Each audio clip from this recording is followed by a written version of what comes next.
I want to give you a shot to go do this. So we're going to pop back over to quick sort here. Quick sort. Okay, and so here we're going to say base case, right? So what is base case? Array of length 0 or 1. In this particular case, we actually will see lots of arrays of length 0, right? Because if there's nothing in the left array, we're going to call quicksort on that. And we need to handle that. So make sure you're providing for length 0 or length 1. Choose pivot. Here we're going to separate into left and right arrays. Call quicksort on left and right arrays. Return left, concat, pivot, right. That's it. That's the whole thing. I might have diagrammed that a little too out for you, but you know, everyone can use a win today. So I'm going to give you 15 minutes to go ahead and get this done. And then you and I are going to come back and do this together. And again, make sure you remove test.skip there.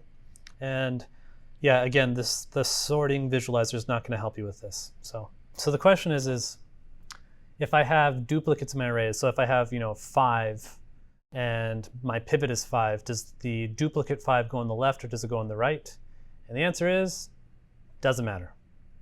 Because it's going to get sorted either way, and I don't believe quicksort is stable off the top of my head.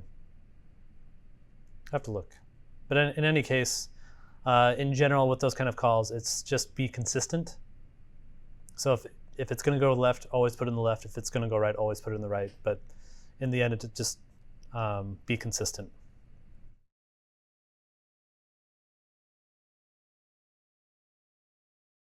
Let's go ahead and go through this. So base case here, if nums.length is less than or equal to 1, then you just return nums. Okay, going to choose a pivot.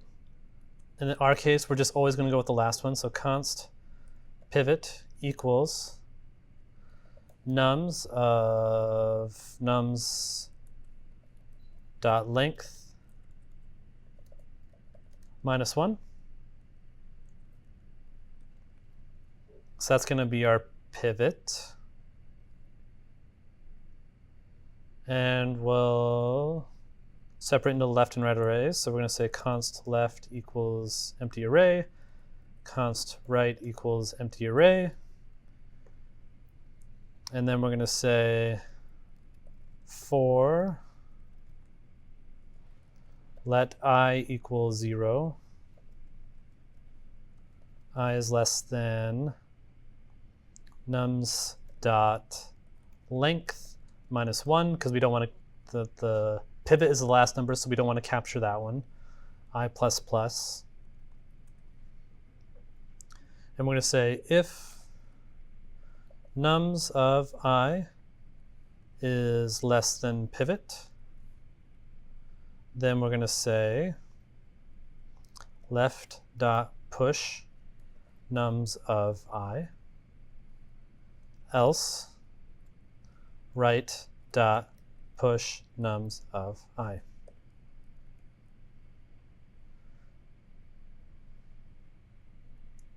Okay. So now we have a pivot. We have a left array, which contains everything that's smaller. We have a right array, which contains everything that's larger.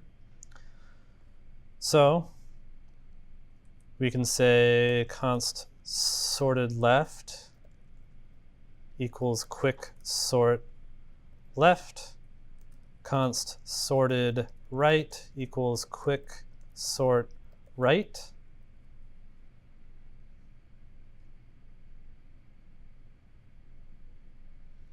And then I actually think that's just straight up valid JavaScript, so I think you can just say that. Or this would actually have to be sorted left.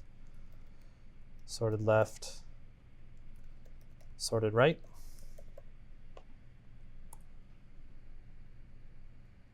I think that works. I have to remove the skip.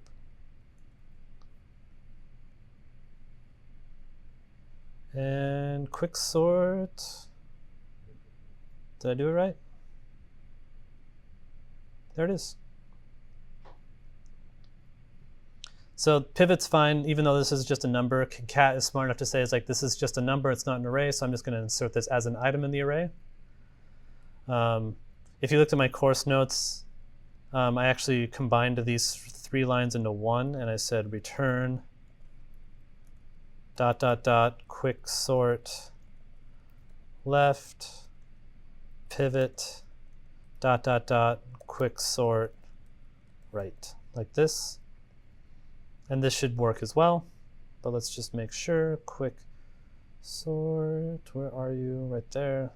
Click play. And you can see there that also works as well. This is called the spread operator. It's new as of ES5, so I think it's actually like 6 years old now. But this is saying, like, this is an array, please spread this out over this new array, right? But this line and this line end up being equivalent.